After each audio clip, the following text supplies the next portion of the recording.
Hello guys. তো আমি মনে মনে অনেকদিন ধরে ভাবতাম যে টিকটকার কিভাবে জন্ম নেয়।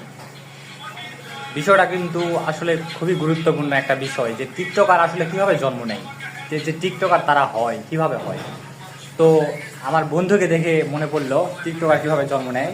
তো দেখেন, সে যে ফিল্টারটা লাগাইছে তার ফোনের মধ্যে, এই যে স্ক্রিনে যে ফিল্টারটা দেখতে পাচ্ছি, বিটিএস ফিল্টার এটাকে বলা হয়, বর্তমানে ট্রেন্ডিংয়ে আছে আর কি বিটিএস ফিল্টার।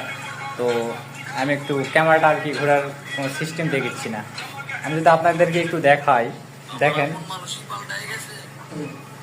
তো ফিল্টারটা দেখে দেখে আপনারা কি বুঝতে পারলেন যে বিটিএস ফিল্টার। তো আসলে এইভাবে টিকটকার জন্ম হয়, প্রত্যেক ঘরে ঘরে জন্ম হচ্ছে এখন আর কি। চুলগুলা একটু বড় হয়ে গেছে, যাই হোক, বৃষ্টির মধ্যে একটু ভিজছে তো চুলগুলো ভিজা আছে।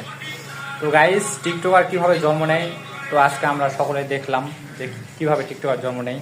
তো আপনারা গাইস এরকম করবেন না, কেউ এই যে উড়া ধরা ফিল্টার লাগিয়ে ভিডিও করবেন না। তো আস্তে আস্তে আর কি টিকটকারদের মতো অভ্যাসটা আপনাদের মধ্যেও কাজ করবে। তো টিকটকার থেকে দূরে থাকুন আর সবাই লাইক করবেন। ধন্যবাদ সবাইকে।